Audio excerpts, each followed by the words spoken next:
সকলকে ধন্যবাদ। আমাদের আজকে এই নতুন আরেকটা ক্লাসে আজকের আমাদের যে চ্যাপ্টারটা আমরা শুরু করতে যাচ্ছি, এই চ্যাপ্টারটা অনেক বেশি গুরুত্বপূর্ণ।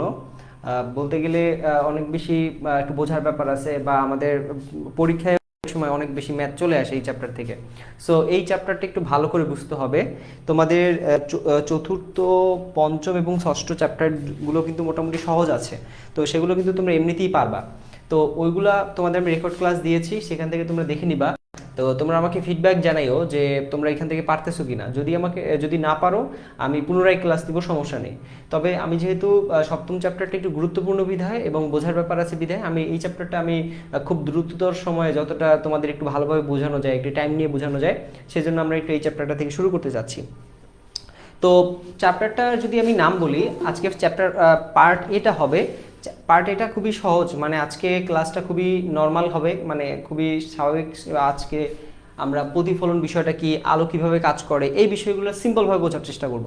নেক্সট ক্লাস থেকে আমাদের মেইন যে আমাদের ওয়েগুলো শুরু হবে, কিভাবে ফর্মুলা ডেরিভেশন করব, কোন ম্যাথগুলো আমাদের আসবে, কোন ডেরিভেশনগুলো আমাদের পরীক্ষায় আসবে, এগুলো আমরা নেক্সট ক্লাস থেকে শুরু করব।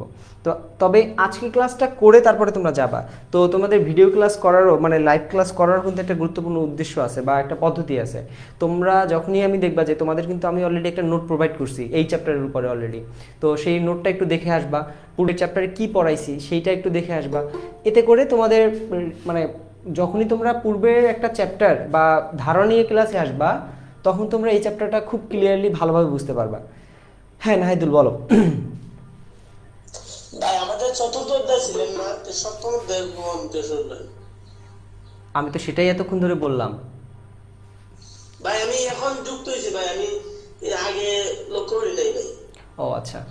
আহ, আমাদের চতুর্থ চ্যাপ্টারটা হচ্ছে আমরা চতুর্থ, পঞ্চম এবং ষষ্ঠ চ্যাপ্টারটা খুবই মানে খুবই অত বেশি কঠিন না আর কি, বা গুরুত্বপূর্ণও না, সেজন্য চতুর্থ চ্যাপ্টারটা মোটামুটি গুরুত্বপূর্ণ আছে। পঞ্চম এবং ষষ্ঠটা খুবই গুরুত্বপূর্ণ কম আর কি, কম গুরুত্বপূর্ণ। সেজন্য আমি তোমাদের সেগুলো রেকর্ড ক্লাস দিয়েছি, সেগুলো তোমরা দেখো। আমি তোমাদের গ্রুপে বারবার বলছি, সেগুলো তোমরা দেখো। যদি না পারো আমি ক্লাস করাই দিব, সমস্যা নেই, আমি আবার করাবো, সমস্যা নেই। তবে এই চ্যাপ্টারটা অনেক বেশি গুরুত্বপূর্ণ বিধায় আমি চ্যাপ্টারটাকে একটু তাড়াতাড়ি করাচ্ছি, বা একটু বেশি করে বোঝানোর জন্য, আমি একটু ভালো করে বোঝানোর জন্য আমি এই চ্যাপ্টারটা প্রথম দিকে শুরু করছি। তোমরা চতুর্থ, পঞ্চম এবং ষষ্ঠ চ্যাপ্টারটা রেকর্ড ক্লাস করো। যদি না পারো বা বুঝতে অসুবিধা হয়, সেটা আমাকে অবশ্যই জানাবা, আমি অবশ্যই ক্লাস আবার পুনরায় করাবো, সমস্যা নেই। আমি কি বুঝাইতে পারছি?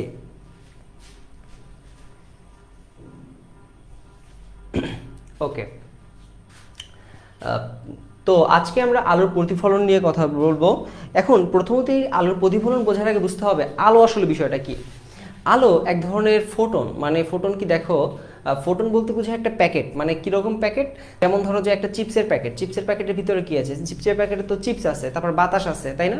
তো একটা প্যাকেটের কথা যদি চিন্তা করো, তার ভিতরে অনেক কিছু বিষয় থাকতে পারে, মানে অনেকগুলো গুণাবলী তার ভিতরে থাকতে পারে।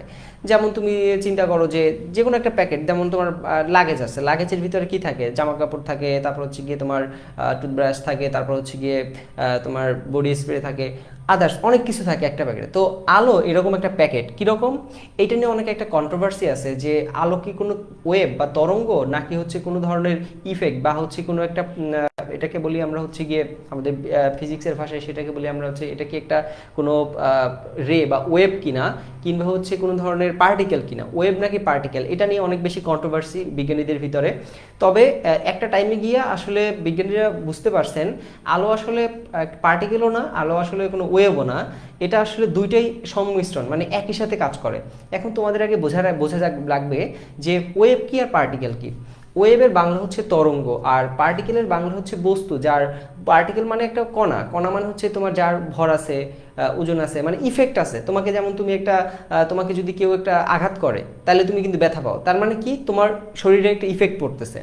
এখন আলো দেখবা, যখন সূর্য থেকে আলোটা আসতেছে, তুমি যদি রৌদ্রে দাঁড়াও, তখন দেখবা যে তোমার গায়ে অনেক বেশি হচ্ছে গিয়ে গরম লাগে না, বা সূর্যের তাপটা তোমার অনেক সময় সানবার্ন হয়, তাই না? এখন তার মানে বুঝতে পারতেছি আমরা সূর্যের আলোটাকে আমরা দেখতে পারতেছি, মানে ধরতে পারতেছি না, বাট ইফেক্ট আছে এর একটা।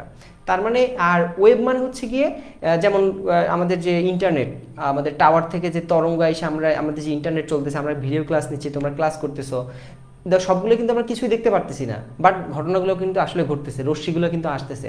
তো ওয়েব মানে হচ্ছে কি এমন একটা বিষয় যেটার কোনো বাস্তব অস্তিত্ব নাই, মানে দেখতে পাওয়া যায় না, বাট এটা আছে আর কি, এটা ঘটনা ঘটে আর কি। আর পার্টিকেল মানে হচ্ছে কি যেটার সরাসরি ইফেক্ট আমরা চোখে পড়তে পারে। তো আলো একদিক থেকে আমরা দেখতে পারতেছি যে আলো এক জায়গা থেকে আরেক জায়গায় ট্রান্সফার হচ্ছে, মানে ধরো সূর্যের আলো আমাদের পৃথিবীতে আসতেছে, তাহলে এটা একটা ঘটনা, যখন আসতেছে তার মানে কি হইতেছে, সেটা একটা ওয়েভ আকারে আসতেছে। আর দ্বিতীয়ত কাজ হচ্ছে গিয়ে এটা আমাদের শরীরে ইফেক্ট পড়তেছে, বা আমাদের ওই যে বললাম চামড়া পুড়ে যায়, তার মানে ওয়েভ এবং পার্টিকেল দুইটার সংমিশ্রণে আসতেছে। তো যখন কোনো কিছু ওয়েভ এবং পার্টিকেল দুইটার সংমিশ্রণ হয় সেটাকে আমরা বলি প্যাকেট। তো আলো এই যে হচ্ছে আলো হচ্ছে অন কাইন্ড অফ একটা প্যাকেট। এখন আলো যখন আমাদের পৃথিবীতে আসে বা যে কোনো কিছু আসে সেটার মাধ্যমে আমরা দেখতে পাই। অনেককাল আগে একটা ধারণা ছিল যে হচ্ছে কি আমরা আমরা আমাদের চোখ থেকে আলো মূলত আমরা আগে মনে করতাম এইভাবে যে আমাদের চোখ থেকে আমরা আলোটা ফেলি কোনো একটা বস্তুর উপরে, তারপর আমরা দেখতে পারি। কিন্তু পরবর্তীতে বিজ্ঞানীরা বিভিন্ন ধরনের পরীক্ষা নিরীক্ষা বা বাস্তবসম্মতভাবে পরীক্ষা নিরীক্ষা করে দেখতে পারছেন যে প্রথমত কোনো একটা বস্তু যদি এখানে থাকে, লেটস একটা বস্তু আছে আর এখানে যদি কোনো সূর্য থাকে, সূর্য থেকে প্রথম আলোটা এই বস্তুর উপরে পড়ে, সেই বস্তুটার উপরে আলো পড়ার পর সেটা রিফ্লেক্ট করে আমাদের এখানে চোখ থাকে, এই যে চোখ থাকে এই চোখের ভিতরে পড়ে। তার মানে আগে সূর্য থেকে আলো বস্তুর উপরে আসে, সেই বস্তুর উপরে আলোটা রিফ্লেক্ট হয়ে আমাদের চোখে আসে, তারপরে আমরা দেখতে পাই। তো এইটা হচ্ছে বর্তমান মডার্ন যে ওয়ে আমাদের আলোটাকে বোঝার জন্য। এখন মানে তোমরা দর্পণের আগে নাম শুনছো, অনেক ছোটবেলায় একটা গল্প, মানে তোমরা চারুকলা বা কি যেন একটা আমাদের আনন্দ পাঠ একটা বই ছিল, তোমরা তখন ওই সময় একটা নাটক ছিল যে মানে নাটকটার পুরো নামটাই মনে হয় আয়না ছিল। তো গল্পটা একটু তোমাদের বলি। গল্পটা ছিল এইভাবে যে মানে একটা একটা গ্রাম্য একটা লোক, মানে গ্রাম্য একটা বধূ বা মহিলা যে হচ্ছে বিবাহিত, সে করছে কি একটা হঠাৎ করে একটা জায়গায় আয়না খুঁজে পাইছে। এখন আয়না কি করছে, আয়নাটা আসছে কীভাবে, এটা কোনো দূর দেশ থেকে কোনো একজন পথিক সে ভুলবশত হচ্ছে রাস্তায় ফেলে গেছে। তো তখন কি উনি কী করছে, ওই আয়নাটা কুড়িয়ে পাইছে। তো আয়নাটা কুড়িয়ে পাওয়ার পরে সে যখন তাকাইছে আয়নার দিকে, তখন দেখতে পায় যে আয়নায় হচ্ছে গিয়ে নতুন আরেকজনকে দেখা যাচ্ছে, মানে আয়না দেখা যাচ্ছে আর তার মতো মেয়ে আরেকজন দেখা যাচ্ছে। তো তিনি মনে করছে তিনি হয়তো তার সতীন, মানে যেহেতু মেয়ে তার মানে দেখতে পারতেছে, সে মনে তাকাইলে মনে হইতেছে এর ভিতরে সতীন দেখা যাইতেছে। সতীন বলতে বোঝায় যে যদি জামাই তার হচ্ছে আর একটা বিয়ে করে তাকে সতীন বলা হইতো, মানে তার সাপেক্ষে। তো এখন কি করছে উনি আইসা, এখন তো সতীন এটা তো তার ভালো লাগতেছে না, তখন কি করছে উনি একটা কলসির ভিতরে ওই হচ্ছে গিয়ে এই আয়নাটা লুকাইয়ে রাখছে আর কি, দেখতে দিবে না কাকে। তো উনি করে কি, উনি হচ্ছে গিয়ে মাঝে মাঝে যখনই সময় পায় বা ফাঁক পায়, কেউ বাসা বাড়িতে থাকে না, তখন হচ্ছে উনি লুকাই হচ্ছে কলসির ভিতরে দিয়ে দেখে কি আছে না কি, মানে আছে নাকি। আগে তো আয়না ছিল না, তারা কখনো দেখেও নাই। তো তখন কি করছে যে আয়নায় দেখতেছে তার মতো করে একজন আছে, সে অঙ্গভঙ্গি দিলে মেয়ে সেই আয়নার ভিতরে একজন সেও অঙ্গভঙ্গি দিচ্ছে। তো এরকম ঘটনা ঘটতেছে। এখন যে কৃষক বা হচ্ছে যে তার স্বামী সেইটা লক্ষ্য করছে আসলে ঘটনাটা কি, যে বারবার হচ্ছে লুকিয়ে এইভাবে কলসির ভিতর কি জানি দেখতেছে, তার ভিতরে একটা সন্দেহ ক্রিয়েট হয়েছে যে আসলে বিষয়টা কি। তখন উনি কি করছে, হচ্ছে ওই মহিলার হঠাৎ করে মহিলা দূরে সরে গেছে বা চলে গেছে কোনো এক জায়গায়, তখন গিয়ে দেখতেছে লুকানো এই যে আয়নাটা দেখতেছে, উমা তখন দেখতেছে হচ্ছে কি আবার তার চেহারা দেখা যাচ্ছে। এখন একজন ব্যক্তি, আমার চেহারা তো আমি দেখতে পারি না, তখন হচ্ছে কি উনিও হতবাক হয়ে গেছে, যে উনি ভাবছে যে হচ্ছে গিয়ে তার বউ মনে হয় যে আরেকজনের সাথে হচ্ছে গিয়ে দেখা করেন নিয়মিত, মানে ওই আয়নার মাধ্যমে আর কি, আয়নার ভিতরে আছে। তো দুইজনের ভিতরে তাহলে কনফ্লিক্ট বাড়ছে, একজন মনে করতেছে সতীন আছে আর একজন মনে করতেছে যে তার হাজবেন্ডের কারোর সাথে আবার অ্যাফেয়ার আছে। তো এই যে কনফ্লিক্ট হয়েছে, এখন এইটা নিয়ে তো একটা গ্যাঞ্জাম ট্যাঞ্জাম হয়ে গেছে। ঘটনাটা কি, এখন এই ঘটনা নিয়ে এখন সালিশ টালিশ বসছে, বা ঘটনা এখন যাকেই দেখায় তার ছবি দেখা যায়, যাকেই দেখায় তার ছবি দেখা যায়। তো পরবর্তীতে বুঝছে আসলে এটা কিছুই না, এটা জাস্ট হচ্ছে একটা আয়না, মানে নিজের ছবি নিজেকে দেখা যায়। তো পরবর্তীতে মীমাংসা হয়েছে, এরপর থেকে মূলত এই গ্রামাঞ্চল বা এই জায়গা থেকে আয়নার আবিষ্কার হয়েছে। তো এটা ছিল মোটামুটি গল্প। তো আমরা মূলত সেই আয়না নিয়েই কথা বলবো। প্রথমত আয়নারই বাংলার মানে বাংলার নাম হচ্ছে একটু শুদ্ধভাবে বলতে সেটাকে বলে দর্পণ। তো দর্পণ আসলে কি? দর্পণ বলতে বোঝায়, আমরা আসলে এই টপিকটাকে কয়েকটা ভাগে বিভক্ত করছি, আমি রিপিট করতেছি না, এখানে সুন্দরভাবে লেখা আছে। আমরা হয়তো আজকে সর্বোচ্চ আমরা এই 3টা পার্ট শেষ করব, দেখা যাক কত দূর আমরা যেতে পারি। প্রথমত বলছে যে যে মসৃণ তলে আলোকরশ্মির নিয়মিত প্রতিফলন ঘটে তাকে আমরা দর্পণ বলি। নিয়মিত প্রতিফলন ঘটে, কথাটা একটু বুঝো। যে মসৃণ তলে, কথা একটা মসৃণ তল হতে আর একটা হচ্ছে আলোর নিয়মিত প্রতিফলন ঘটবে, দুইটা টার্মস। এখন এইটা হচ্ছে একটা আয়না। আয়না কিভাবে তৈরি হয়? আয়না তৈরির একটা মেইনত উদ্দেশ্য হচ্ছে সেটা সিলিকা দিয়ে তৈরি হয়। সিলিকার অপর পাশে একটা পাড়া লাগানো থাকে, সিলভার বা হচ্ছে কোনো একটা ধাতব ম্যাটেরিয়ালসের পাড়া লাগানো থাকে। যখন কোনো আলোকরশ্মি এই তলে আপতিত হয়, সে এইটাকে রিফ্লেক্ট করে, এটাকে বলে রিফ্লেকশন বা প্রতিফলন হয়ে নিচের দিকে চলে আসে। সবসময় মনে রাখবা, এই যে কোণ অর্থাৎ অবিলম্বের সাথে যে কোণ উৎপন্ন করবে, প্রতিফলিত কোনো একই হবে। আমি এগুলো নিয়ে পরে আলোচনা করব, বেসিকটা বোঝানোর চেষ্টা করতেছি। তো এখন যখন আলোটা এইভাবে পড়বে তখন আলোটা এইভাবে আসবে। ঠিক সেমভাবে আমি যদি দেখি এরকম একটা তল আছে, লেটস সে আমার কাছে এরকম একটা লেটস এ তল আছে, এটা একটা অভিলম্ব আছে। এখন যখন আলোটা আমরা এইরকম ফেলবো তখন আলোর এইখানে যে কোণ, এটা সেম হবে। পরবর্তীতে আবার যখন আলোটাকে কিছুটা উপর থেকে ফেলবো, একটু কোণটা বাড়াই দিব, ও কোণও বাড়াই দিবে, অর্থাৎ আপাতন কোণ এবং প্রতিফলন কোণ সেম হবে। অর্থাৎ এই যে দেখো, নিয়মিতভাবে সে প্রতিফলন ঘটাইতেছে, মানে যত কোণ বাড়াই দিছি কোণ আবার বাড়তেছে, যত কোণ বাড়াই দিছি কোণ আবার বাড়তেছে। তার মানে আমরা বুঝতে পারতেছি এখানে আমাদের একটা নিয়মিতভাবে সে একটা কিছু আলোটাকে রিফ্লেক্ট করতেছে। তো সেটা কি বলে? আলোর নিয়মিত প্রতিফলন ঘটবে। এখন নট নেসেসারি যে সেটা সমতল দর্পণ হইতে হবে, আমি পরে আসতেছি, গলীয় হইতে পারে, পরে আলোচনা করবো। এখন আরেকটা কথা হচ্ছে মসৃণ তল। এই তলটা কখনোই অমসৃণ হওয়া যাবে না। যদি অমসৃণ হয় সেখানে নিয়মিত প্রতিফলন ঘটবে না, সেখানে এবড়ো থেবড়ো জিনিসপত্র দেখা যাবে আর কি। তো এইটি হচ্ছে আলোর নিয়মিত প্রতিফলন এবং মসৃণ তল। এখন যদি এর ক্লাসিফিকেশনে আসি বা শ্রেণীবিভাগ করি, আলো মূলত মানে দর্পণ মূলত দুই ধরনের, একটা হচ্ছে সমতল দর্পণ, একটা হচ্ছে গলীয় দর্পণ। সমতল দর্পণ সম্পর্কে তোমরা অলরেডি আইডিয়া পাইছো, আয়না একদম যে তলটা সমতল থাকবে সেটাকে বলি আমরা সমতল দর্পণ। আর একটা হচ্ছে আমাদের গলীয় দর্পণ। গলীয় দর্পণ মানে কি? কোনো একটা বৃত্তের অংশ, এটা একটা বৃত্ত আছে লেটসে, এই বৃত্তের কিছু অংশ যদি আমি কেটে ফেলি, এখানে যদি কেটে ফেলি এবং এর বাইরে যদি আমি পাড়া লাগাই দেই, তখন যদি আলো তুমি এই পাশ থেকে ফেলো, তখন যে আলোটা রিফ্লেকশন হবে। এখন এই যে গলীয় একটা আকার, অর্থাৎ তলটা সমতল না, এই ধরনের শেপকে আমরা বলি গলীয় দর্পণ। ওকে, গলীয় দর্পণ দুই ধরনের হইতে পারে, একটা হচ্ছে গিয়ে উত্তল দর্পণ আর একটা হচ্ছে গিয়ে অবতল দর্পণ। তো একটা হচ্ছে গিয়ে কনকেভ মিরর আর একটা হচ্ছে গিয়ে কনভেক্স মিরর। এই অবতলকে বলা হয় কনকেভ। এখন এটা বোঝার মজার ব্যাপার আছে। কেভ মানে হচ্ছে গিয়ে গুহা, মানে কনকেভ কোনটা এবং কনভেক্স কোনটা এইটা বুঝতে অনেকের একটু সমস্যা হয় প্রাথমিকভাবে। অনেকে বুঝতে পারে না যে কনকেভ কোনটা হবে বা উত্তল কোনটা হবে আর অবতল কোনটা হবে। এখন তোমাকে সিম্পলিভাবে আমি বুঝাই, এটা মানে আমি বারবার বুঝাইলেও তোমরা অনেক সময় ভুল করবা, মানে আমারও আগে ভুল হইতো, মানে এখন যদিও হয় না, তারপরে বোঝানোর চেষ্টা করতেছি, না বুঝলে আমাকে কোয়েশ্চেন করবা। তো এখন একটা চামচ আছে তোমার কাছে, লেটসে কি আছে, একটা চামচ আছে। চামচকে যদি উল্টা পিঠে ধরো, চামচ কীরকম আছে? চামচ তো এইরকম থাকে তাই না? এইরকম চামচ থাকে, দেখছো? এইরকম থাকে না চামচটা? এইরকম থাকে তাই না? এর যে উল্টা পৃষ্ঠটা থাকে, বা তোমার রান্নাঘরের যে পাতিল থাকে না ভাত রান্না করার, সেই পাতিলের যে পাশে হচ্ছে গিয়ে তাপ লাগে, সেই পাশটাকে বলা হয় উত্তল পাশ, মানে উত্তল আকৃতি থাকে। এই শেপটা কি বলা হয়? উত্তল আকৃতির। আমি এত বেশি ইনডেপথ কথা বলতেছি না, তোমরা একটু বোঝার নেওয়ার চেষ্টা করবা। মানে একটা চামচের যেটা বাহিরের অংশ থাকে সেটাকে বলি আমরা, এইটাকে বলি উত্তল পৃষ্ঠ। কি বলি? উত্তল পৃষ্ঠ। আর ভিতরের গুহার মতো, তাই না? ভিতরে দেখো যে গোল বা একটা ভিতরে গুহার মতো না, এই জন্য এটাকে বলা হয় অবতল পৃষ্ঠ বা কনকেভ অবতল। তো এখন থেকে কি অবতলের উত্তল বুঝতে অসুবিধা হবে? অবতল পৃষ্ঠ, আশা করি হবে না। তো এখন কথা হচ্ছে, এখন কনকেভ কোনটা এবং কনভেক্স কোনটা? আলো যে পাশ থেকে প্রতিফলিত হবে, সেটি হচ্ছে ওই দর্পণটা। যেমন ধরো যে আলো এখন এইভাবে আছে তাই না? এখন তোমরা বলো পাড়া লাগানো হয়েছে ডান পাশে, মানে বাহিরের দিকে। তোমরা বলো উত্তল পৃষ্ঠে পাড়া লাগানো নাকি অবতল পৃষ্ঠে পাড়া লাগানো? তাহলে উত্তল পৃষ্ঠ কোনটা? বাহিরের অংশ না? তাহলে দেখো এই যে বৃত্তের একটা অংশের এই বাহিরের অংশ কি বাহির না? এটা বাহিরের অংশে পাড়া লাগানো হয়েছে, তা বাহিরের অংশটা কি চামচের বাহিরের অংশের মতো না? তো সেজন্য বলা যায় বাহিরের অংশটা হচ্ছে উত্তল। বাহিরের অংশটা কি এখন? বাহিরের অংশটা কি এখন ভালো বলো তো?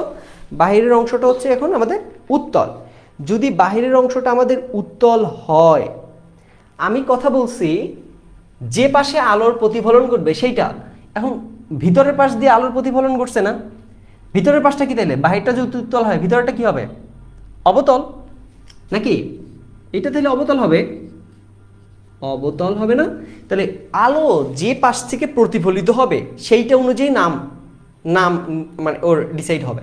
তাহলে ভিতরের পাশ হচ্ছে অবতল, তাহলে অবতল পাশে আলো প্রতিফলিত হয়েছে, তার মানে এটা একটা অবতল দর্পণ। কি দর্পণ? অবতল দর্পণ। এটা একটু বোঝার চেষ্টা করবা, না বুঝলে আবার বলতেছি। যে পাশে আলোর প্রতিফলন ঘটবে তার অনুযায়ী নাম হবে, নামকরণ করা হবে। যেমন ধরো যে আলোটা ভিতরের পাশ থেকে প্রতিফলিত হয়েছে, তার ভিতরের পাশটা হচ্ছে অবতল পৃষ্ঠ, তার মানে অবতল পৃষ্ঠ থেকে যদি আলো প্রতিফলিত হয় তাহলে এই দর্পণটাকে কি বলবো আমরা? অবতল দর্পণ।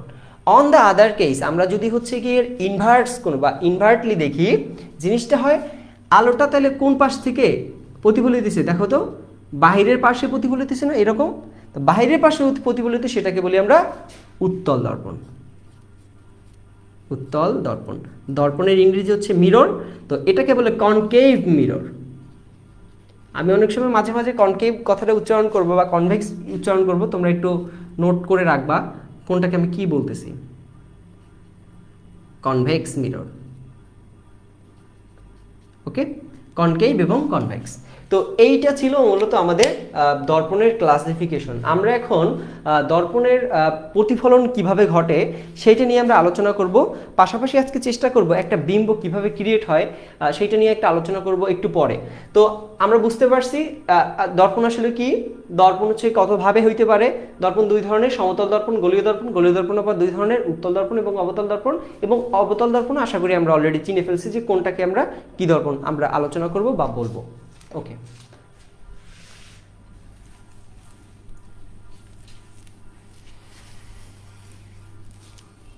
আচ্ছা এখন আসো আলোর প্রতিফলন টপিকটায়।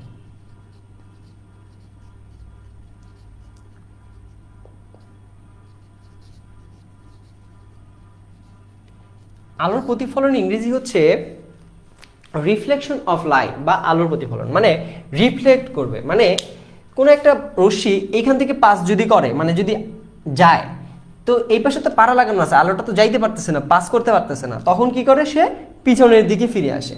তো যখনই সেই রকম আলোর পিছনের দিকে ফিরে আসবে সেটাকে শুধুমাত্র আমরা প্রতিফলন বলবো। আমরা কিন্তু পরে আবার নতুন আরেকটা চ্যাপ্টার আছে প্রতিসরণ, রিফ্রাকশন অফ লাইট, সেটা পরে আলোচনার বিষয়। সেটা তখন আলোটা পাস করবে, কিন্তু এখন কিন্তু পাস করতেছে না। আমি তোমাদের লিঙ্ক করাই দিচ্ছি, পরের চ্যাপ্টারও কিন্তু অনেক বেশি গুরুত্বপূর্ণ সেজন্য। তো আলোটা পড়লে সেটা সে রিফ্লেক্ট করবে, এটাকে বলে রিফ্লেকশন। তো এটাই হচ্ছে মূলত আলোর প্রতিফলন, যেখানে আলোর কি হবে নিজের দিকে ফিরে আসবে। তো এইটা হচ্ছে কথাবার্তা। এখন আরেকটা কথা আছে এখানে, সেটা হচ্ছে প্রতিবিম্ব। প্রতিবিম্ব নিয়ে অনেক আলোচনার বিষয় বা অনেক ডিপ কথাবার্তা আছে। আমি জাস্ট বেসিক জিনিসটা বলি, পরে আমি কিভাবে প্রতিবিম্ব ক্রিয়েট হয়, কোন জায়গায় ক্রিয়েট হবে, এটা নিয়ে বিস্তর আলোচনা আছে আমাদের। তো প্রতিবিম্ব বলতে বলা হয় ইমেজ, মানে আমরা দেখো আমরা যদি কোনো আয়নার সামনে দাঁড়াই, তখন আমাদের ফেসটা যত আমি কাছে নিব, আয়নাটা যত আমি কাছে নিব, তখন দেখব যে আয়নার ভিতরের ছবিটাও তত বেশি হচ্ছে গিয়ে বড় বড় লাগে, তাই না? আয়না যত দূরে নিব তত বেশি আমাদের চেহারাটা ছোট ছোট লাগবে। আবার একটা মজার ব্যাপার হচ্ছে যে কোন সাইজে আয়নার ভিতরে আমি পুরো শরীর দেখতে পাবো, মানে যদি ছোট সাইজের আয়না হয় তখন কিন্তু তোমার পুরো শরীরের তুমি ছবি দেখতে পারো না। তো আবার কিছু বড় হইলে তখন তুমি যেমন যে লুকিং গ্লাস থাকে কিংবা হচ্ছে গিয়ে শোরুমগুলোতে যে বড় বড় গ্লাসগুলো থাকে তখন কিন্তু তুমি আবার দেখতে পারো। তো নির্দিষ্ট একটা সাইজ আছে, কত সাইজে আয়না তুমি ব্যবহার করলে পুরো তুমি তোমার শরীরের পুরো অংশটা তুমি হচ্ছে গিয়ে দেখতে পারবা। ড্রেসিং রুমে কতটা তুমি তোমার পুরোটা বডি দেখতে পারবা। আর কোনটা হচ্ছে গিয়ে আয়নায় কতটুকু বিম্ব ক্রিয়েট করা যায় সেটাও আসলে বোঝা যায়। তো বিম্ব হচ্ছে গিয়ে একটা ইমেজ যেটা আয়নার ভিতর উৎপন্ন হয়, তাই না? আয়নার ভিতরে বিম্ব আবার দুই ধরনের হইতে পারে, একটা হচ্ছে বাস্তব বিম্ব, একটা হচ্ছে অবাস্তব বিম্ব। বাস্তব বিম্ব আর একটা হচ্ছে অবাস্তব বিম্ব। বাস্তব বিম্ব কি? বাস্তব বিম্ব মানে হচ্ছে রিয়েল ইমেজ। রিয়েল ইমেজ কোথায় হয় সেইটা একটু বুঝতে হবে। রিয়েল ইমেজ কোথায় হচ্ছে, তোমরা এটা ছোটবেলায় তোমরা করছো কিনা জানি না, আয়নায় তুমি যদি রৌদ্রে কোনো জায়গায় যাও, রৌদ্রে গিয়ে তুমি যদি আয়নার মানে রৌদ্রের দিকে যদি আয়নাটা তাক করো আর কোনো বস্তুর দিকে যদি মুখ করো, তাহলে দেখবা যে একটা আলোক রশ্মি ওই যে কোনো একটা বস্তুর দিকে নিক্ষেপ করানো যায়, আয়নার মাধ্যমে করানো যায়। এটা অনেক সময় দেখা যায়, মানে আলোক রশ্মি আসতেছে উপর থেকে, তার উপরে যদি তুমি আয়না ফেলো, ওই আয়নার ভিতরে ওই বস্তু ওই আলোর একটা রশ্মি কোনো একটা দেওয়ালে বা কোনো একটা জায়গায় হচ্ছে ফেলানো যায়। এটা করা যায়, তোমরা একটু বাসায় প্র্যাকটিক্যাল করে দেখো বা বোঝার চেষ্টা করো, এটা করানো যায়। তো এইটাকে বলি আমরা হচ্ছে গিয়ে বাস্তব বিম্ব, যেটা আমরা বাহিরে উৎপন্ন হয়, আমরা মানে বাহিরে দেখতে পারতেছি, আলোটার হচ্ছে গিয়ে রিফ্লেকশন আমরা চোখে দেখতে পারি, বাহিরে দেখা যায়, সেটা হচ্ছে বাস্তব বিম্ব। এটার অনেক ইনডেপথ কথা আছে, আমরা পরে আলোচনা করবো, আমি জাস্ট বোঝানোর চেষ্টা করতেছি যে বিষয়টা আসলে কি। এরপরে আছে যেটা, সেটা হচ্ছে কি আমাদের অবাস্তব ইমেজ। একটা হচ্ছে কি আমাদের বাস্তব ইমেজ, রিয়েল ইমেজ যেটাকে বলি আমরা, আরেকটা হচ্ছে আমাদের অবাস্তব ইমেজ বা এটাকে বলি আমরা ভার্চুয়াল ইমেজ। ভার্চুয়াল ইমেজ আয়নার ভিতরে দেখো যেটা দেখা যাইতেছে, মনে হইতেছে না যে আয়নার ভিতরে তোমার ছবি আছে? মানে যদি এখানে আয়না থাকে আমার চোখের সামনে, তো আমি যদি আয়নার দিকে তাকাই, তাহলে মনে হয় কি বলতো? মনে হয় যে আয়নার ভিতরে আমার ছবিটা আছে, তাই না? কিন্তু আয়নার ভিতরে কি আমার ছবি আছে? ওটা কিন্তু নাই, মানে এটা অবাস্তব আমরা দেখতে পারতেছি। তো এটাকে বলে হচ্ছে অবাস্তব বিম্ব বা ভার্চুয়াল ইমেজ। অর্থাৎ কোনো আয়নার পৃষ্ঠের ভিতরে কোনো বিম্ব ক্রিয়েট হইলে সেটাকে বলি আমরা অবাস্তব বিম্ব। আর আয়নার বাহিরে মানে আমার দিকে যদি বাহিরে কোনো এক জায়গায় যদি কোনো বিম্ব ক্রিয়েট হয়, আলোক রশ্মি উৎপন্ন হয়, সেটাকে আমরা বলি বাস্তব বিম্ব। তো এটাই হচ্ছে বাস্তব বিম্ব অর্থাৎ রিয়েল ইমেজ এবং হচ্ছে গিয়ে অবাস্তব ইমেজ বা ভার্চুয়াল ইমেজের ডিফারেন্স। আমরা বিবর্ধন সম্পর্কে পরে আলোচনা করব। তো বিবর্ধন আসলে আরেকটা টার্মস আছে, বিবর্ধন। বিবর্ধন বলতে বোঝায় ম্যাগনিফিকেশন। বিবর্ধন বিষয়টা কি? বিবর্ধন বলতে বোঝায় তোমরা ডাক্তারি যখন মানে তোমার ডেন্টিস্টের কাছে গেছো, তাই না? তোমরা যখন হচ্ছে দাঁত কোনো জায়গায় তোমার প্রবলেম হয়, তোমার হচ্ছে গিয়ে কোনো কিছু করতে হয়, দাঁতের কোনো প্রবলেম দেখা দিলে, তখন ডাক্তার একটা ছোট একটা আয়নার মতো ব্যবহার করে, সেটা তোমার মুখের ভিতরে দিয়ে তারা ওই তোমার হচ্ছে গিয়ে ভিতরে যে দাঁতে কি কি প্রবলেম হয়েছে সেটা তারা অনুধাবন করে বা জানার চেষ্টা করে আর কি। তখন দেখা যায় যে তোমার দাঁতটা তো ছোট থাকে, তো ওই আয়নায় যদি তুমি আবার ওই দাঁতটা দেখো, তাহলে বড় আকারে দেখা যায়, মানে ছোট একটা বস্তুকে বড় আকারে দেখা যায়। তো ছোট একটা বস্তুকে অনেক সময় যদি বড় আকারে দেখা, অর্থাৎ অরিজিনাল যে ইমেজ, অরিজিনাল যে বস্তুটা, অর্থাৎ আসল যে বস্তুটা, তার থেকে যদি বিম্ব বড় হয়, সেটাকে বলি আমরা বিবর্ধন। আবার যদি ছোট হয়, সেটাও যদি ছোট হয় বা শর্ট হয়ে যেতে পারে, কমে যেতে পারে, তো এটাকে আমরা বিবর্ধন বলতে পারি, মানে মাইনাস বিবর্ধন। অর্থাৎ কোনো একটা সত্যিকারের বস্তুর থেকে ইমেজ যদি বড় বা ছোট হয়, সেটা যে রেশিওটা, অর্থাৎ প্রতিবিম্বর দৈর্ঘ্য বাই হচ্ছে গিয়ে আমাদের বস্তুর দৈর্ঘ্য, এটাকে রেশিও করলে যত গুণ বৃদ্ধি পাইছে বা যত গুণ ছোট হয়েছে, সেইটার পরিমাণটাকে আমরা বলি ম্যাগনিফিকেশন। এটাকে আমরা এম দ্বারা ডিনোট করি। কি বলি? এম দ্বারা ডিনোট করি। রৈখিক বিবর্ধন আমরা কথা বলতেছি। এম মানে ম্যাগনিফিকেশন, এইটা হবে বিম্বের দৈর্ঘ্য বাই হচ্ছে গিয়ে বস্তুর দৈর্ঘ্য, বা যেটা আমরা সত্যিকারে আছে আর কি। ওকে, তো এটা হচ্ছে ম্যাগনিফিকেশন। তো এটাকে অনেক সময় এল প্রাইম দ্বারাও বলা হয় আর নিচেটাকে এল দ্বারা বলা হয়। তো এই কয়েকটা টার্মস কিন্তু আমাদের আছে এখানে। আমরা একটু ভিন্নভাবে শেখার চেষ্টা করব, সহজভাবে বোঝার চেষ্টা করব। তো বইয়ে অনেক কঠিনভাবে তোমাদের দেওয়া আছে, আমরা অত কিছু আমরা শিখবো না, আমরা সহজভাবে বোঝার চেষ্টা করব। আমরা নেক্সট ক্লাসে মূলত এটার প্রতিবিম্ব কোথায় ক্রিয়েট হবে, অবাস্তব হবে নাকি বাস্তব হবে, এইগুলো নিয়ে আমরা নেক্সট ক্লাসে আলোচনা করব। তার আগে আমাদের একটু জানার ব্যাপার আছে যে এই সেটআপটার ভিতরে কি কি জিনিস আছে, আলোর প্রতিফলন যে ঘটতেছে কি কি জিনিস আছে। তো প্রথমতই যেটা আছে সেটাকে আমরা বলতে চাই, প্রথমতই যেটা আছে আমাদের মেরু। মেরু জিনিসটা কি সেটা একটা কথাবার্তা। মেরু কোথায়?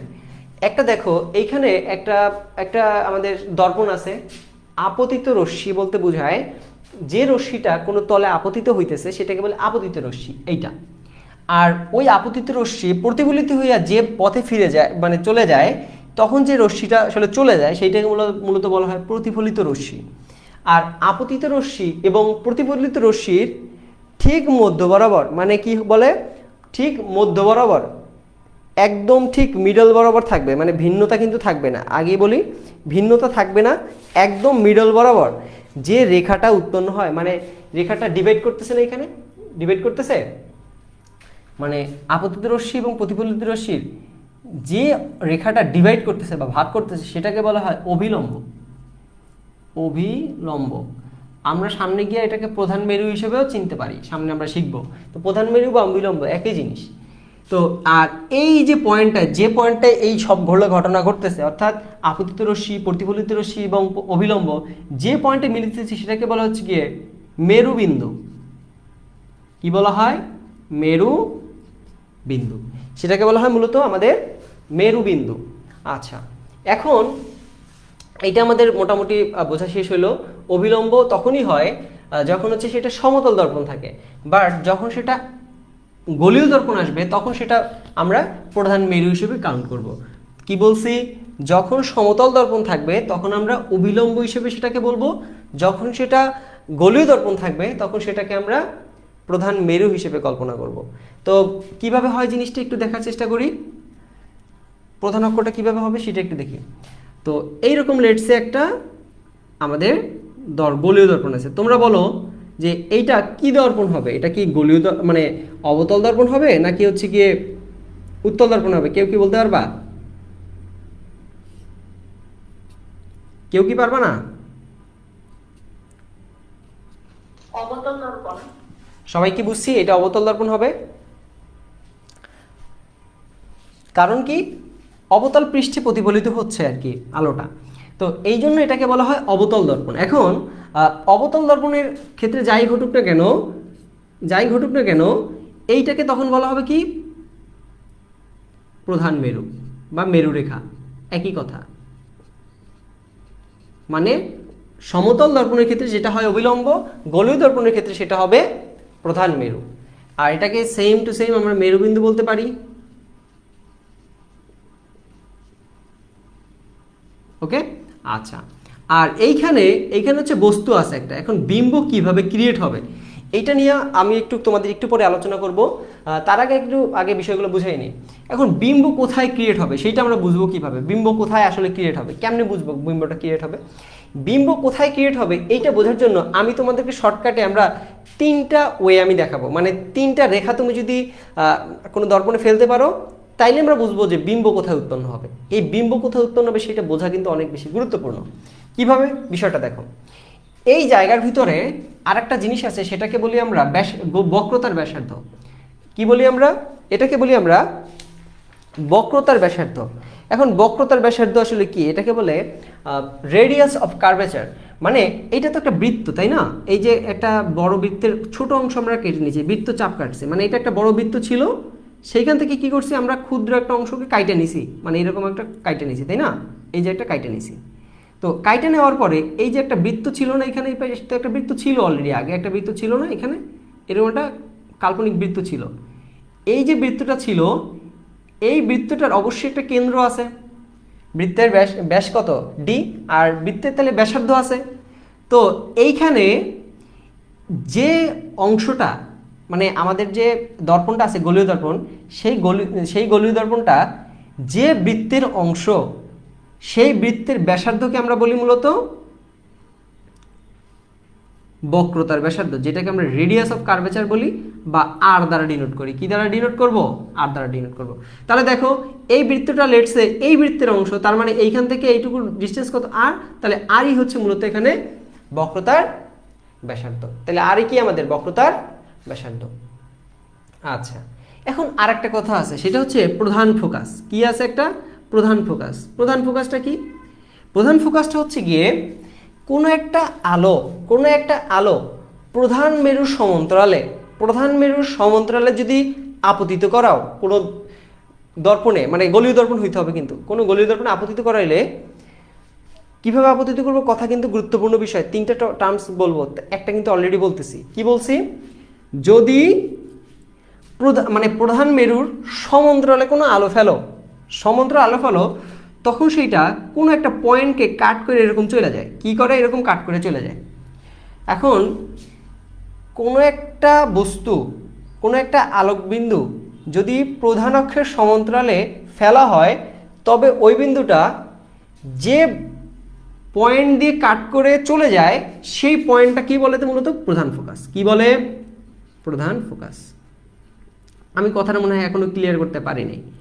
জিনিসটা কি, এই আলোটা যখন তুমি এই জায়গায় দর্পণের উপর ফেলবা, সেইটা এই প্রধান মেরুর যে কোনো একটা পয়েন্টকে কাট করে যাবে, মানে কাইটা চলে যাবে।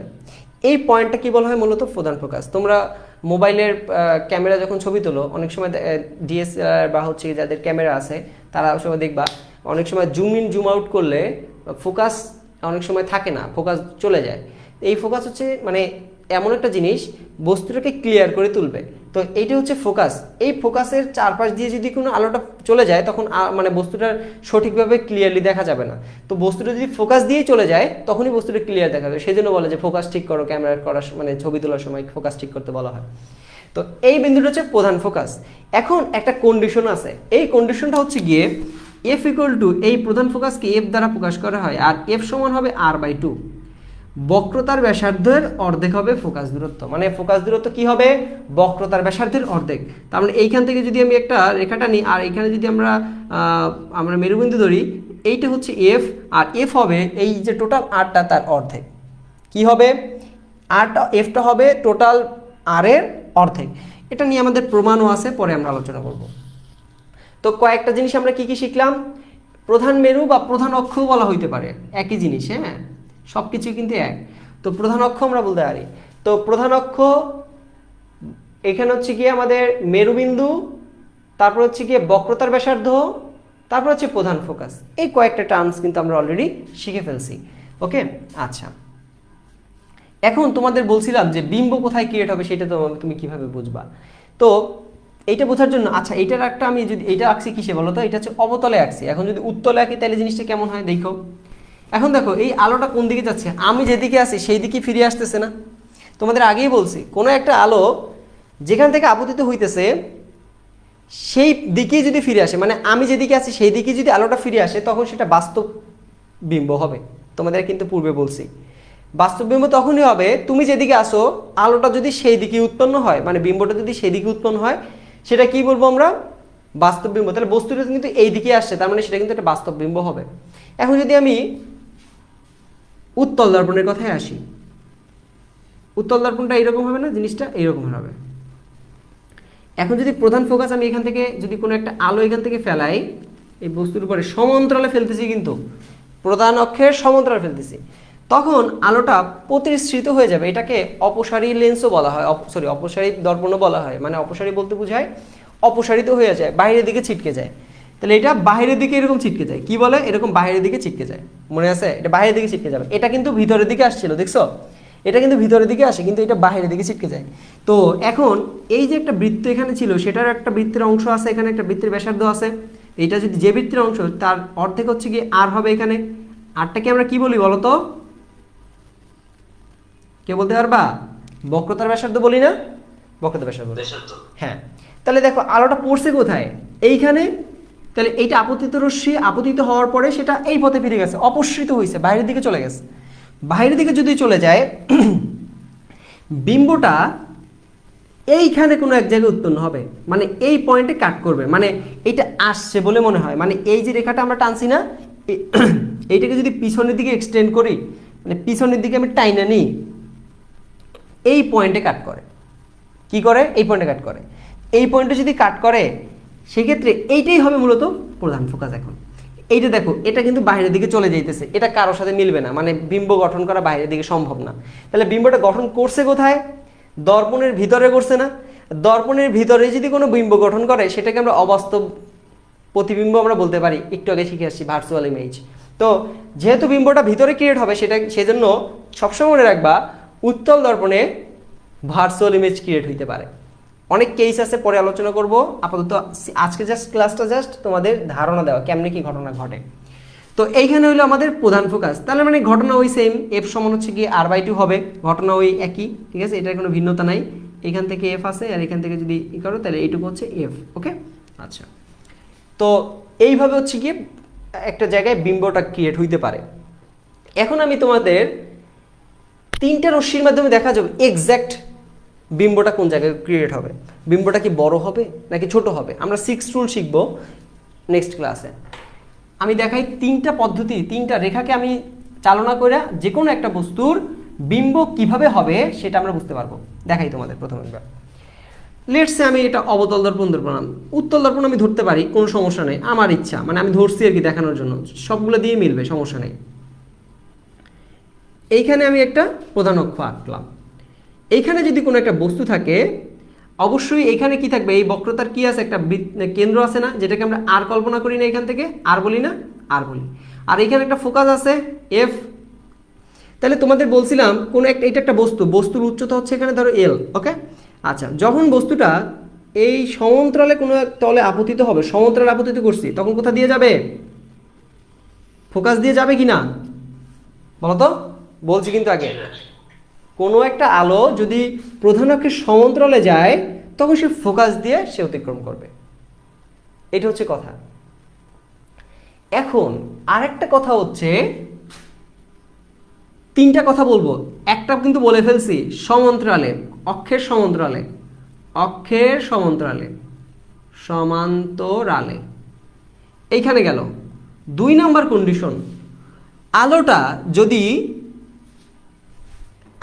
যদি বক্রতার ব্যাসার্ধ দিয়ে পাস করে, বক্রতার কেন্দ্র দিয়ে পাস করলে যাইতেছে না, দেখো বক্রতার কেন্দ্র দিয়ে পাস করছে, মানে আর দিয়ে বরাবর পাস করছে, আর দিয়ে পাস করলে সেটা তার পূর্বের পথে ফিরে আসবে, মানে কোনো দিকে সে আর ফিরে আসবে না, সে সরাসরি কোন দিকে যাবে, যে দিক থেকে আসছিল সেই দিকে চলে যাবে। আমি কি কথাটা বুঝাইতে পারছি নাকি পারি নাই? আলোটা যদি বক্রতার কেন্দ্র দিয়ে যায়, যেদিকে আলোটা পড়ছে তার ঠিক ওই দিকেই আবার পিছনের দিকে চলে যাবে, মানে কোনো দিকে আর হেলবে দুলবে না, মানে বাইরে যাবে না। কথা কি বোঝা গেছে? বক্রতার কেন্দ্র দিয়ে গেলে, কেন্দ্র দিয়ে গেলে। 2টা কন্ডিশন শেষ। সর্বশেষ কন্ডিশন আমরা আজকে দেখার চেষ্টা করব। সর্বশেষ কথা হচ্ছে গিয়ে, বস্তুটা যদি ফোকাস দিয়ে যায়, কি দিয়ে যাবে, ফোকাস দিয়ে যাবে, বস্তুটা ফোকাস দিয়ে যাবে, বস্তুটা ফোকাস দিয়ে যাবে। বস্তুটা যখন ফোকাস দিয়ে যাবে, তখন সে কি করবে বলতো, সে যে কাজটা করবে সেটা হচ্ছে সে সমান্তরালে চলে যাবে। মানে আগে করছি আমরা সমান্তরালে আলো ফেলছি, তখন ফোকাস দিয়ে যাইত, এখন করছে ফোকাস দিয়ে গেলে সমান্তরালে চলে আসবে, মানে ভাইস ভার্সা, একটা একটার বিপরীত। আমি কি কথা বুঝাইতে পারছি? 3টা কেস, একটা হচ্ছে ফোকাস দিয়ে গেলে, ফোকাস দিয়ে গেলে 3টা জিনিস কিন্তু বুঝাইছি। কি কি? কোনো একটা আলো যদি প্রধান অক্ষের সমান্তরালে যায়, তবে সে ফোকাস দিয়ে যাবে। প্রধান অক্ষের সমান্তরালে গেলে কি হবে, এটা ফোকাস দিয়ে যাবে, এটা আমি এখানে লিখে দিয়েছি, ফোকাস দিয়ে যাবে, ফোকাস, ফোকাস দিয়ে যাবে, ওকে। আর বক্রতার কেন্দ্র দিয়ে গেলে বক্রতার কেন্দ্র দিয়ে ফিরে আসবে, আর দিয়ে ফিরে আসবে। এটাকে সি দ্বারা কল্পনা করা হয়, ঠিক আছে, এটাকে সি দ্বারা কল্পনা হয়, সি দিয়ে যাবে, সি দিয়ে যাবে। আর যদি ফোকাস দিয়ে যায়, প্রধান অক্ষের সমান্তরালে দিয়ে যাবে, প্রধান অক্ষের সমান্তরালে দিয়ে পাস হবে, অক্ষের সমান্তরালে পাস হবে। তাহলে কি কি ঘটনা বলছি? আলোটা যদি প্রধান অক্ষের সমান্তরালে যদি আপতিত হয়, সেটা সে ফোকাস দিয়ে প্রতিফলিত হবে। যদি আলোটা আমি বক্রতার কেন্দ্র দিয়ে আপতিত করি, সে বক্রতার কেন্দ্র দিয়েই সে প্রতিফলিত হবে। যদি আলোটা আমি ফোকাস দিয়ে প্রতিফলিত করি, প্রধান অক্ষের সমান্তরালে সে প্রতিফলিত হবে। 3টা কেস বুঝছি? এখন বিম্বটা কোথায় ক্রিয়েট হবে? বিম্বটা ক্রিয়েট হবে এই 3টা পয়েন্ট, যে পয়েন্টে মিলিত হবে ওইখানে বিম্বটা ক্রিয়েট হবে। তাহলে বিম্বটা কোথায়, দেখো প্রধান অক্ষের সাথে যদি কানেক্ট করো তাহলে এইরকম হয় কি না? তাহলে দেখো এই পাশে ছিল এইরকম, এইরকম, আর এইখানে গিয়ে বিম্বটা হচ্ছে এইটুকু, তাই না? তাহলে দেখো কোনটা বড়, বাম পাশেরটা বড় নাকি ডান পাশেরটা বড়? এটা হচ্ছে বাম পাশে, এটা ডান পাশে। বাম পাশেরটা বড় না ডান পাশেরটা বড়? বাম পাশেরটা বড়। তাহলে বাম পাশেরটা বড়। তোমাদের আগে বলছি না, বিবর্ধন, ম্যাগনিফিকেশন একটা কথা আছে। তাহলে দেখো এখানে বিম্বটা কি খাটো হয়ে গেছে না আগের থেকে? এইটাই হচ্ছে বিবর্ধন ঘটছে এখানে, মানে বিম্ব খাটো হয়ে গেছে। কথা বুঝছো? তাহলে এখানে এল প্রাইমের যে ভ্যালু ছিল আর এল এর ভ্যালু, সেখানে সেটা অবশ্যই অনের থেকে ছোট হবে। কি হবে? অনের থেকে ছোট হবে। যদি এই বিম্বটা বড় হইতো, তখন কি হইতো? বিম্বটা এম এর ভ্যালু অনের থেকে বড় হয়ে যেত। কথা কি ক্লিয়ার নাকি বুঝো নাই বলো তো, আমি না বুঝলে বলবা।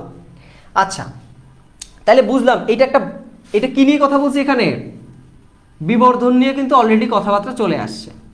এখন যদি আমি বলি বিম্বটা অবাস্তব, ছিলাম ভাই, এটা বুঝি নাই, ওই যে চিত্রটা আঁকাইছেন এটা বুঝি নাই, প্রথম থেকে একটু বুঝান। প্রথম থেকে না, শেষ করি তারপরে আমি আবার রিপিট করতেছি, ওকে? ওকে ভাই, ওকে ভাই।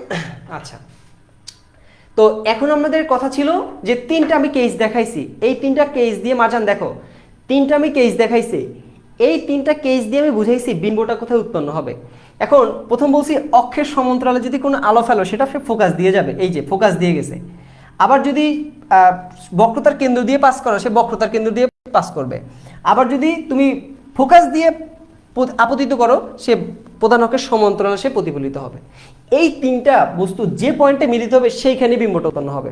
তো বিম্বটা দেখো এখানে আমরা বোঝার চেষ্টা করি যে বস্তুটা কি বিবর্ধিত মানে ছোট খাটো হয়েছে নাকি লম্বা হয়েছে, এটা বোঝার চেষ্টা করব।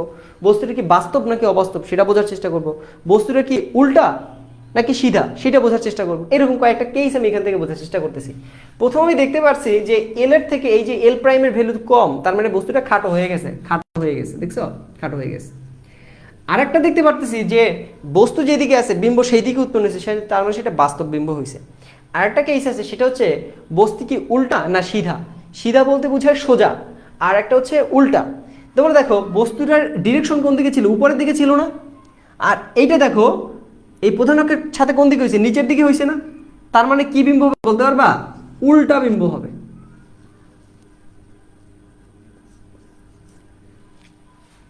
তোমরা কি বুঝতে পারছো নাকি পারো নাই বলো তো? এই তিনটা জিনিস নিয়ে আমাদের কাজ হবে, বিবর্ধন কতটুকু হয়েছে, বাস্তব নাকি অবাস্তব, উল্টা নাকি সোজা। এইরকম অনেকগুলো কেস আমি নেক্সট ক্লাসে তোমাদের 6 রুলসের মাধ্যমে দেখাবো। বস্তুটাকে কাছে নিলে কি হবে, দূরে নিলে কি হবে, অবতল তো করলাম, উত্তলে যদি এই যে বস্তুটা যদি এই ফোকাসের ভিতরে জায়গায় যদি থাকে তখন বিম্বটা কোথায় উৎপন্ন হবে। এইরকম কয়েকটা কেস আছে যেটাকে আমরা বলি 6 রুল। হ্যাঁ, আলোর 6 রুল, এটা বুঝাইলে তোমরা আসলে ক্লিয়ার হইতে পারবা, যেটা তোমাদের বইতে নাই, বাট আমি তোমাদের বোঝানোর চেষ্টা করব। তো আজকে ছিল মোটামুটি আমাদের বেসিক ধারণা, আমাদের বিম্ব কিভাবে উৎপন্ন হয়, বিম্বর ধারণা কিভাবে হয়, বা দর্পণের কি কি পার্টস আছে সেগুলো বোঝানোর চেষ্টা করলাম। তোমরা বুঝছো কিনা মোটামুটি সেটা আমাকে একটু বলো, কোনো প্রবলেম থাকলে সেটা আমাকে বলতে পারো।